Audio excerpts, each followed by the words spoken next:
ಮೂಡ ಪ್ರಕರಣಕ್ಕೆ ಸಂಬಂಧಪಟ್ಟಂತೆ ಅದರಲ್ಲೂ ಪ್ರಮುಖವಾಗಿ 50-50 ಅನುಪಾತದಲ್ಲಿ ನಿವೇಶನ ಹಂಚಿಕೆ ಇದರ ತನಿಖೆಯ ಸಂಬಂಧ ಭೂಮಾಲೀಕ A4 ಆರೋಪಿ 4 ದೇವರಾಜುಗೆ ಮತ್ತೊಂದು ನೋಟಿಸ್. ನಾಳೆ ವಿಚಾರಣೆಗೆ ಬರುವಂತೆ ದೇವರಾಜುಗೆ ನೋಟಿಸ್ ಅನ್ನು ಕೊಡಲಾಗಿದೆ. ಎರಡನೇ ಬಾರಿಗೆ ನೋಟಿಸ್ ಅನ್ನು ಜಾರಿ ಮಾಡಿದೆ ಲೋಕಾಯುಕ್ತ. 19ರಂದು ಮೊದಲ ನೋಟಿಸ್ ಅನ್ನು ನೀಡಿ ವಿಚಾರಣೆಯನ್ನ ಮಾಡಲಾಗಿತ್ತು. ನಾಳೆ ವಿಚಾರಣೆಗೆ ಬರುವಂತೆ ಮತ್ತೊಂದು ನೋಟಿಸ್ ಅನ್ನು ಕೊಡಲಾಗಿದೆ. ಸೊ ಹಾಗಾಗಿ ಒಂದು ಹಂತದ ವಿಚಾರಣೆ ನಡೆದಿದೆ. ಒಂದಷ್ಟು ಮಾಹಿತಿಯನ್ನು ಕಲೆ ಹಾಕಲಾಗಿರುತ್ತೆ. ಇದೀಗ ಭೂಮಾಲೀಕ ಆರೋಪಿ ಸಂಖ್ಯೆ 4 ದೇವರಾಜು ಅವರಿಗೆ ಮಗದೊಂದು ನೋಟಿಸ್ ಕೊಟ್ಟಿರುವುದರಿಂದಾಗಿ ಬಹಳಷ್ಟು ಕುತೂಹಲವನ್ನು ಹೆಚ್ಚು ಮಾಡಿದೆ ಈ ಪ್ರಕರಣ. ಮೂಡ ಪ್ರಕರಣ ಇದು. ಮುಖ್ಯಮಂತ್ರಿ ಸಿದ್ದರಾಮಯ್ಯನವರ ಕುಟುಂಬದ ಮೇಲಿರುವಂತಹ ಗಂಭೀರ ಆರೋಪ. ಈ ಪ್ರಕರಣದ A1 ಮುಖ್ಯಮಂತ್ರಿಗಳೇ ಆಗಿದ್ದಾರೆ. ಸೊ ಕೂಲಂಕುಷ ತನಿಖೆ ಅನ್ನೋದಾಗ್ತಾ ಇದೆ. ಲೋಕಾಯುಕ್ತ ಮುಖ್ಯಮಂತ್ರಿ ಸಿದ್ದರಾಮಯ್ಯನವರು ಇರ್ಬೋದು, ಅವರ ಪತ್ನಿ ಪಾರ್ವತಿಯವರು ಇರಬಹುದು, ದೇವರಾಜು ಇರ್ಬೋದು, ಈ ಪ್ರಕರಣದ A4 ಜೊತೆಗೆ ದೂರುದಾರ ಸ್ನೇಹಮಯಿ ಕೃಷ್ಣ ಇವರನ್ನು ಸ್ವತಃ ನಿವೇಶನದ ಸರ್ವೆಗೂ ಕೂಡ ಕರ್ಕೊಂಡೋಗಿ ಕೂಲಂಕುಷ ತನಿಖೆಯನ್ನು ಮಾಡ್ತಾ ಇದೆ. ಇದೆಲ್ಲ ಒಂದು ಆಯಾಮ ಅನ್ನೋದಾದರೆ, ತನಿಖೆ ಯಾವ ಹಂತದಲ್ಲಿದೆ, ತನಿಖೆಯ ರಿಪೋರ್ಟ್ ಅನ್ನೋದು ಯಾವಾಗ ಆಗಬೇಕು, ವಿಚಾರಣೆ ಯಾವ ರೀತಿ ಇರುತ್ತೆ, ವಿಚಾರಣೆ ನಿಷ್ಪಕ್ಷಪಾತವಾಗಿರುತ್ತಾ, ಇದೆಲ್ಲವೂ ಕೂಡ ಬಹಳ ಮುಖ್ಯ. ಸೊ ಆ ನಿಟ್ಟಿನಲ್ಲಿ ಇದೀಗ ಮತ್ತೊಂದು ನೋಟಿಸನ್ನು ಕೊಟ್ಟಿರುವುದರಿಂದಾಗಿ ಭೂಮಾಲೀಕ A4 ದೇವರಾಜು ಅವರಿಗೆ ಸೊ ಯಾವ ಆಯಾಮದಲ್ಲಿ ಹಾಗಾದರೆ ಈ ನೋಟಿಸನ್ನು ಕೊಟ್ಟಿರಬಹುದು ಅನ್ನುವಂಥ ಸಹಜ ಕುತೂಹಲ ಖಂಡಿತವಾಗ್ಲೂ ಇದ್ದೇ ಇದೆ.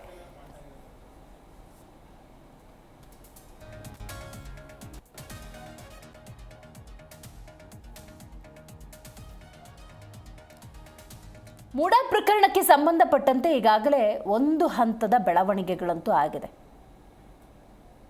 ಯಾಕಂದರೆ ಒಂದು ಕಡೆ ಇಡಿ ಇದೇ ಪ್ರಕರಣವನ್ನು ವಿಚಾರಣೆ ತನಿಖೆಯನ್ನು ಮಾಡ್ತಾ ಇದೆ. ಮಗದೊಂದು ಕಡೆ ಲೋಕಾಯುಕ್ತ ಕೂಡ ವಿಚಾರಣೆಯನ್ನು ಮಾಡ್ತಾ ಇರುವಂಥದ್ದು.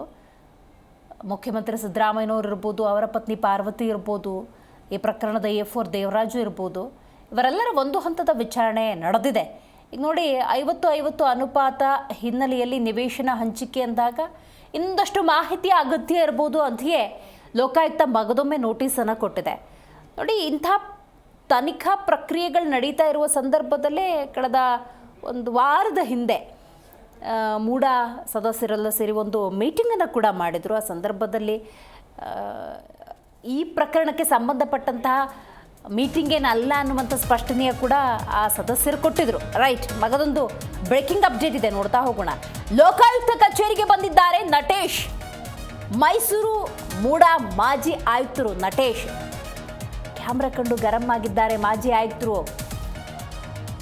ಲೋಕಾಯುಕ್ತ SP ಉದೇಶ್ ಅವರಿಂದ ವಿಚಾರಣೆ. ಈ ಹಿನ್ನೆಲೆಯಲ್ಲಿ ಲೋಕಾಯುಕ್ತ ಕಚೇರಿಗೆ ಮೂಡ ಮಾಜಿ ಆಯುಕ್ತ ನಟೇಶ್ ಅವರು ಬಂದಿದ್ರು. ಈ ಸಂದರ್ಭದಲ್ಲಿ ಕ್ಯಾಮ್ರಾ ಕಾಣ್ತಾ ಇದ್ದಂತೆ ಕೊಂಚ ಗರಂ ಆಗಿದ್ದಾರೆ. ತೀರಾ ಸಹಜ. ಯಾಕಂದರೆ ಸತ್ಯವನ್ನು ರಾಜ್ಯದ ಜನತೆಯ ಮುಂದಿಡುವಂಥ ನಿಟ್ಟಿನಲ್ಲಿ ಕ್ಯಾಮ್ರಾಗಳು ಆನ್ ಆಗ್ತವೆ. ಆದರೆ ಇಂಥ ಪ್ರಕರಣಗಳಲ್ಲಿ ವಿಚಾರಣೆಗೆ ಎದುರಾದ್ರಲ್ಲ ಅನ್ನುವಂತಹ ಕೆಲವೊಂದು ಮುಜುಗರದ ಸನ್ನಿವೇಶವನ್ನು ವಿಚಾರಣೆಗೆ ಒಳಪಡೋರು ಕೂಡ ಖಂಡಿತ ಎದುರಿಸ್ತಾ ಇರ್ತಾರೆ. ಸೊ ಇದೀಗ ನೋಡಿ, ಲೋಕಾಯುಕ್ತ ಕಚೇರಿಗೆ ನಟೇಶ್ ಅವರು ಕೂಡ ಬಂದಿದ್ದಾರೆ. ಮೈಸೂರು ಮೂಡ ಮಾಜಿ ಆಯುಕ್ತರು ನಟೇಶ್ ಅವರು ಕ್ಯಾಮ್ರಾ ಕಂಡು ಕೊಂಚ ಗರಂ ಆದ ಕಾಣ್ತಾ ಇತ್ತು. ನಂತರ ಉದೇಶ್ ಅವರ ನೇತೃತ್ವದಲ್ಲಿ ನಡೀತಾ ಇರುವಂಥ ವಿಚಾರಣೆಗೆ ಹಾಜರಾಗಿದ್ದಾರೆ. ಒಂದು ಕಡೆ ನೀವು ಗಮನಿಸ್ತಾ ಇದ್ದೀರಿ, 50-50 ಅನುಪಾತದಲ್ಲಿ ನಿವೇಶನ ಹಂಚಿಕೆ ಪ್ರಕರಣಕ್ಕೆ ಸಂಬಂಧಪಟ್ಟಂತೆ ವಿಚಾರಣೆಗೆ ಬರಬೇಕು ಅಂತ ಹೇಳಿ ಈ ಪ್ರಕರಣದ A4 ಆಗಿರುವಂಥ ದೇವರಾಜುಗೆ ಒಂದು ನೋಟಿಸ್, ಎರಡನೇ ಬಾರಿ ಕೊಟ್ಟಿರುವಂಥ ನೋಟಿಸ್. ಈಗಾಗಲೇ ಒಂದು ಹಂತದ ವಿಚಾರಣೆ ನಡೆದಿದೆ. ಇನ್ನು ಹೆಚ್ಚಿನ ವಿಚಾರಣೆಯ ಅಗತ್ಯತೆಯ ಹಿನ್ನೆಲೆಯಲ್ಲಿ ಈ ಪ್ರಕರಣದ A4 ಆಗಿರುವಂಥ ದೇವರಾಜು ಅವರಿಗೆ ನೋಟಿಸನ್ನು ಕೊಡಲಾಗಿದೆ. ಏನಿದು ಪ್ರಕರಣ ಅಂತ ನೋಡೋದಾದರೆ, ಮೂಡ ಪ್ರಕರಣ ಮುಖ್ಯಮಂತ್ರಿ ಸಿದ್ದರಾಮಯ್ಯ ಕುಟುಂಬಸ್ಥರ ಭಾಗಿ ಅನ್ನುವಂಥ ಪ್ರಕರಣ. ಸೊ ಹೆಚ್ಚಿನ ಮಾಹಿತಿಯನ್ನು ನಮ್ಮ ಪ್ರತಿನಿಧಿ ಸುರೇಶ್ ನೀಡ್ತಾರೆ. ಸುರೇಶ್, ಮೂಡ ಪ್ರಕರಣಕ್ಕೆ ಸಂಬಂಧಪಟ್ಟಂತೆ ಈ ಪ್ರಕರಣದ A4 ಆಗಿರುವಂಥ ದೇವರಾಜು ಅವರಿಗೆ ಮಗದೊಮ್ಮೆ ನೋಟಿಸ್ ಬಂದಿರುವಂಥದ್ದು. ಈ ವಿಚಾರಣೆ ಯಾವ ವಿಚಾರಕ್ಕೆ ಸಂಬಂಧಪಟ್ಟಂತೆ ಅನ್ನೋದು ಒಂದು ಪ್ರಶ್ನೆ. ಇನ್ನು ಮೈಸೂರು ಮೂಡ ಆಯುಕ್ತರು ಮಾಜಿ ಆಯುಕ್ತರಾಗಿರುವಂತಹ ನಟೇಶ್ ಅವರು ಕೂಡ ವಿಚಾರಣೆಗೆ ಹಾಜರಾಗಿದ್ದಾರಲ್ಲ, ಅವರಿಗೆ ಯಾವಾಗ ನೋಟಿಸ್ ಕೊಟ್ಟಿದ್ದು, ಅವರು ಯಾವ ಆಯಾಮದಲ್ಲಿ ಇವತ್ತು ವಿಚಾರಣೆಗೆ ಎದುರಾಗಿರುವಂಥದ್ದು?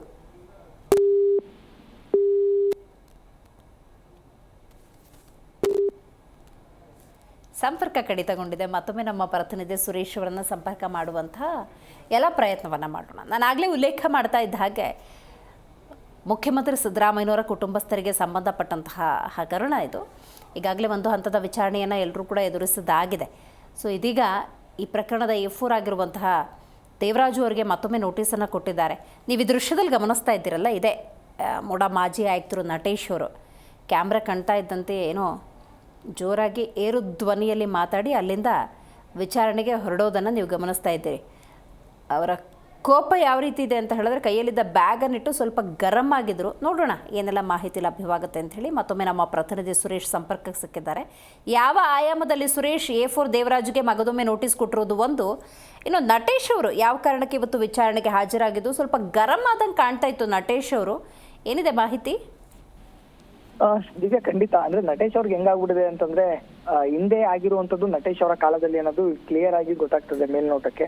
ಸೊ ಹಾಗಾಗಿ ಅವ್ರಿಗೆ ಎಲ್ಲೋ ಒಂದ್ ಕಡೆ ಅವರ ಎಲ್ಲಾ ವಿಚಾರಗಳು ಕೂಡ ಸಾಕಷ್ಟು ರೀತಿಯಲ್ಲಿ ಒತ್ತಡದಲ್ಲಿದ್ದಾರೆ. ಯಾಕೆ ಎಲ್ಲಾ ಪ್ರಕರಣದಿಂದ ಸಾಕಷ್ಟು ಒತ್ತಡದಲ್ಲಿದ್ದಾರೆ. ಮಾತ್ರ ಅಲ್ಲ, ಕೆಲವೊಂದು ಮಾಧ್ಯಮಗಳ ಜೊತೆ ಈಗಾಗಲೇ ಬೆಂಗಳೂರಿನಲ್ಲಿ ಮಾತಾಡಿದ್ರು. ಆ ಸಂದರ್ಭದಲ್ಲೂ ಕೂಡ ಹೌದು ನಾನು ಒತ್ತಡದಲ್ಲಿ ಈ ರೀತಿಯಾಗಿ ಮಾಡಿದ್ದೆ ಅನ್ನೋ ಒಂದು ಮಾಹಿತಿಯನ್ನು ಕೂಡ ಎಲ್ಲೋ ಒಂದ್ ಕಡೆ ಒಪ್ಕೊಂಡಿದ್ರು. ಸೊ ಅದು ಕೂಡ ಸಾಕಷ್ಟು ವೈರಲ್ ಆಗಿತ್ತು. ಆದ್ರೆ ಈಗ ಏಕಾಏಕಿ ಮೀಡಿಯಾದವ್ರು ಎಲ್ಲರೂ ಸೇರಿ ಈ ರೀತಿಯಾಗಿ ನಾನು ಮನುಷ್ಯ, ನೀವು ಮನುಷ್ಯ ಅಲ್ವಾ, ಯಾಕೆ ಈ ರೀತಿಯಾಗಿ ಮಾಡ್ತಾ ಇದ್ದೀರಾ, ಯಾಕೆ ಇದೆಲ್ಲ ತೆಗಿತಾ ಇದ್ದೀರಾ ವಿಡಿಯೋನ ಅಂತ ಕೇಳುವಂತ ಪರಿಸ್ಥಿತಿಗೆ ಹೋಗಿದ್ರು. ಮಾತ್ರ ಅಲ್ಲ, ನಾನು ಡ್ಯಾನ್ಸ್ ಮಾಡ್ತಾ ಇದ್ದೀನಿ ಅನ್ನೋ ರೀತಿಯಲ್ಲಿ. ಸೊ ಇದಕ್ಕೆ ಪತ್ರಕರ್ತರಾಗಿ ನಾವು ಕೂಡ ಅಂದ್ರೆ ಒಂದು ರೀತಿಯಲ್ಲಿ ಹೌದು ಇಲ್ಲೇನು ಯಾರು ಡ್ಯಾನ್ಸ್ ಮಾಡ್ತಿಲ್ಲ, ಸೊ ನಮ್ಮ ಕೆಲಸವನ್ನ ನಾವು ಮಾಡ್ತಾ ಇದೀವಿ, ನೀವ್ಯಾಕೆ ಇಷ್ಟೊಂದು ಗರಂ ಆಗ್ತಿದ್ದೀರಾ, ಆಯ್ತು ಹೋಗಿ ವಿಚಾರಣೆ ಎದುರಿಸಿ ಬನ್ನಿ ಅನ್ನೋ ಅಷ್ಟೇ ನಾವು ಕೂಡ ರಿಯಾಕ್ಟ್ ಮಾಡ್ತೀವಿ. ಆದ್ರೂ ಕೂಡ ಅವ್ರು ಗರಂ ಆಗಿ ಬ್ಯಾಗ್ ಅನ್ನ ಮಡಗಿ ಆ ಒಂದು ಫ್ರಸ್ಟ್ರೇಷನ್ ಅನ್ನ ಅಲ್ಲಿ ತೋರಿಸ್ಕೊತಾರೆ. ಅಂದ್ರೆ ಪ್ರಕರಣದಲ್ಲಿ ಎಲ್ಲೋ ಒಂದ್ ಕಡೆ ನಟೇಶ್ ಅವರ ಒಂದು ಪಾತ್ರ ಇದೆ ಅನ್ನೋದು ಇದರಿಂದ ಎಲ್ಲೋ ಒಂದ್ ಕಡೆ ಗೊತ್ತಾಗುತ್ತೆ ಕಾಮನ್ ಆಗಿ. ಅಂದ್ರೆ ಅಷ್ಟರ ಮಟ್ಟಿಗೆ ಅವರ ಒಂದು ಫ್ರಸ್ಟ್ರೇಷನ್, ಕೋಪ ಎಲ್ಲವೂ ಕೂಡ ಇರುವಂತದ್ದು. ಇದು ಒಂದು ಕಡೆ ಆದ್ರೆ ಈಗ ಸದ್ಯಕ್ಕೆ ಅವ್ರಿಗೆ ಉದೇಶ್ ಅವರಿಂದ ಈಗಾಗಲೇ ತನಿಖೆಯನ್ನು ಕೂಡ ಶುರು ಆಗಿದೆ. ಈಗಾಗಲೇ ವಿಚಾರಣೆಯನ್ನು ಕೂಡ ಮಾಡ್ತಾ ಇದ್ದಾರೆ. ಈಗಾಗಲೇ ಲೋಕಾಯುಕ್ತ ಕಚೇರಿಗೆ ಬಂದಿರುವಂತದ್ದು. ಇನ್ನು ಮತ್ತೊಂದು ವಿಚಾರ ಅಂತಂದ್ರೆ ನಾಳೆ ವಿಚಾರಣೆಗೆ ಬರಬೇಕು ಅಂತೇಳಿ ದೇವರಾಜ್ ಅಂದ್ರೆ ಪ್ರಕರಣದ A4 ಆರೋಪಿ ಆಗಿರುವಂತಹ ದೇವರಾಜ್ ಅವ್ರಿಗೂ ಕೂಡ ನೋಟಿಸ್ ಅನ್ನ ಕೊಟ್ಟಿರುವಂತದ್ದು ಲೋಕಾಯುಕ್ತದವರು. ರೀಸನ್ ಏನು ಅಂತಂದ್ರೆ ಭೂ ಮಾಲೀಕರು ಅವರೇ ಆಗಿರುವಂತದ್ದು. ಮೊದಲನೇ ಬಾರಿ ಕೊಟ್ಟಂತ ಮಾಹಿತಿಗಳಲ್ಲಿ ಕೆಲವೊಂದು ಲೋಕಾಯುಕ್ತದವ್ರಿಗೂ ಇದೆ. ಅಂದ್ರೆ ಯಾವ ಸಂದರ್ಭದಲ್ಲಿ ದೇವರಾಜ್ ಅವರು ಈ ಒಂದು ಜಮೀನನ್ನ ಅವ್ರಿಗೆ ಹೇಗ್ ಬಂದಿತ್ತು ಅನ್ನೋ ಒಂದು ವಿಚಾರದಲ್ಲಿ ಸಾಕಷ್ಟು ಗೊಂದಲಗಳಿದೆ. ಯಾಕಂದ್ರೆ ಇದರ ಮೂಲ ಓನರ್ ಬೇರೆಯವರಿದ್ದಾರೆ ಅನ್ನೋ ಒಂದು ಆರೋಪನೂ ಕೂಡ ಈಗಾಗಲೇ ಅದೇ ಕಾರ್ಯಕರ್ತ ಆಗಿರುವಂತವ್ರು ಕೂಡ ನೇಮಕೃಷ್ಣ ಆರೋಪವನ್ನ ಮಾಡಿದ್ರು. ಆದ್ರೆ ಈಗ ಏಕಾಏಕಿ ದೇವರಾಜ್ಗೆ ಹೇಗ್ ಬರುತ್ತೆ ಸಾಧ್ಯ ಅನ್ನೋ ರೀತಿಯಲ್ಲಿ ದೇವರಾಜ್ ಅವರ ವಿಚಾರಣೆಯನ್ನು ಕೂಡ ಎರಡನೇ ಬಾರಿಗೆ ಮಾಡೋದಕ್ಕೆ ನೋಟಿಸ್ ಅನ್ನ ಕೂಡ ಕೊಟ್ಟಿರುವಂತದ್ದು. ಮತ್ತೊಂದು ಹಂತದಲ್ಲಿ ಮೂಡದ ಮಾಜಿ ಅಧ್ಯಕ್ಷರಾಗಿರುವಂತ ಧ್ರುವಕುಮಾರ್ ಅವ್ರಿಗೂ ಕೂಡ ಪ್ರಮುಖವಾಗಿ ಒಂದು ವಿಚಾರಣೆಗೆ ನಾಳೆ ಕರೆದಿರುವಂತದ್ದು. ನಾಳೆ ನೋಟಿಸ್ ಕೊಟ್ಟಿದ್ರು. ಆದ್ರೆ ಅವರ ಮತ್ತೊಂದು ವಿಚಾರಣೆ ಕೋರ್ಟ್ ನಲ್ಲಿ ಇದೆ. ಅವರ ಒಂದು ವೈಯಕ್ತಿಕವಾದಂತಹ ಒಂದು ವಿಚಾರಣೆ ಕೋರ್ಟ್ ನಲ್ಲಿ ನಾಳೆ ಇರೋದ್ರಿಂದ ಇವತ್ತು ಏಕಾಏಕಿ ಲೋಕಾಯುಕ್ತ ಕಚೇರಿಗೆ ಬರ್ತಾರೆ. ಕಚೇರಿಗೆ ಬಂದು ಒಂದು ರಿಯಾಕ್ಷನ್ ಮಾಡ್ತಾರೆ, ನನಗೆ ಇನ್ನೊಂದು ದಿನಾಂಕವನ್ನ ಕೊಡಿ. ರೀಸನ್ ಏನು ಅಂತಂದ್ರೆ ನಾಳೆ ಕೋರ್ಟ್ ನ ಒಂದು ಫೈನಲ್ ಜಡ್ಜ್ಮೆಂಟ್ ಇದೆ. ಆ ಒಂದು ಜಡ್ಜ್ಮೆಂಟ್ ನಾನು ಹೋಗ್ಲೇಬೇಕಾದಂತ ವೈಯಕ್ತಿಕ ರೀಸನ್ ಇದೆ. ಹಾಗಾಗಿ ನಂಗೆ ಮತ್ತೊಂದು ದಿನಾಂಕ ಕೊಡಿ ಅಂತೇಳಿ ಈಗಾಗಲೇ ಲೋಕಾಯುಕ್ತ SP ಅವರ ಬಳಿ ಮನವಿಯನ್ನು ಕೂಡ ಮಾಡ್ಕೊಂಡಿದ್ದಾರೆ. ಹಾಗಾಗಿ ಓಕೆ ಅಂತೇಳಿ ಅವರು ಕೂಡ ಒಪ್ಪಿದ್ದಾರೆ ಅನ್ನೋ ಮಾತುಗಳನ್ನು ಕೂಡ ಮಾಧ್ಯಮದ ಮುಂದೆ ಈಗಾಗಲೇ ಹೇಳಿರುವಂತದ್ದು. ಯಾಕೆಂತಂದ್ರೆ ನಾಳೆ ಕೋರ್ಟ್ ನ ಕಡೆಯ ಒಂದು ಸೆಷನ್ ಆದ್ರಿಂದ ಅದನ್ನ ಹಾಜರಾಗ್ಲೇಬೇಕಾದಂತ ಪರಿಸ್ಥಿತಿ ಧ್ರುವಕುಮಾರ್ ಅವ್ರಿಗೆ ಇರುವಂತದ್ದು. ಹಾಗಾಗಿ ನಾಳೆ ಅವರು ಅಲ್ಲಿ ಹೋಗ್ತಾರೆ. ಮತ್ತೊಂದು ದಿನಾಂಕದೊಂದಿಗೆ ಅವರಿಗೆ ನೋಟಿಸ್ ಅನ್ನು ಕೂಡ ಕೊಡೋದಕ್ಕೆ ಸಿದ್ಧತೆಯನ್ನ ಮಾಡ್ಕೊಂಡಿರುವಂತದ್ದು. ಆದ್ರೆ ನಟೇಶ್ ಅವ್ರನ್ನ ಇವತ್ತು ವಿಚಾರಣೆ ಮಾಡ್ಬೇಕು ಅನ್ನೋ ಸಂದರ್ಭದಲ್ಲಿ ಏಕಾಏಕಿ ಬಂದಂತ ಕ್ಯಾಮ್ರಾ ನೋಡ್ತಿದಂಗೆ ಸಾಕಷ್ಟು ಗರಂ ಆಗ್ತಾರೆ. ಯಾಕಂದ್ರೆ ಅವರು ಎಲ್ಲೂ ಕೂಡ ಸಾಮಾನ್ಯವಾಗಿ ಕಾಣಿಸ್ಕೊಂಡಿಲ್ಲ. ಎಲ್ಲೋ ಒಂದೊಂದ್ ಕಡೆ ಮಾತ್ರ ಕೆಲವೊಂದು ಮಾಧ್ಯಮಗಳಿಗೆ ಮಾತನ್ನ ಆಡಿದ್ರು, ಕೆಲವೊಂದು ವೆಬ್ಸೈಟ್ ಆಗಿರ್ಬೋದು ಈ ರೀತಿಯಾಗಿ. ಆದ್ರೆ ಮಾಧ್ಯಮಗಳ ಜೊತೆ ಇಂಟರಾಕ್ಟ್ ಆಗ್ತಿರುವಂತದ್ದು ನೇರವಾಗಿ ಬಂದಿರೋದು ಇದೇ ಫಸ್ಟ್ ಟೈಮ್.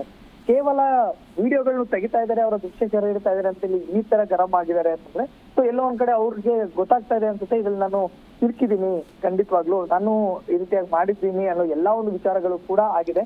ಒತ್ತಡಗಳು ಖಂಡಿತವಾಗ್ಲೂ ಸಾಕಷ್ಟು ಇದ್ದೇ ಇರುತ್ತೆ ಅಂದಿನ ಸಂದರ್ಭದಲ್ಲಿ. ಹಾಗಾಗಿ ಆ ಒತ್ತಡದಿಂದ ಈ ರೀತಿಯಾಗಿ ಮಾಡಿದ್ದಾರೆ ಅನ್ನೋದು ಇನ್ ಮೇಲ್ನೋಟಕ್ಕೂ ಕೂಡ ಗೊತ್ತಾಗುವಂತದ್ದು ಇದೆಯಾ. ಥ್ಯಾಂಕ್ ಯು ನಿಮ್ಮೆಲ್ಲ ಮಾಹಿತಿಗಾಗಿ ಸುರೇಶ್. ಬಿಡಿ ಸರ್,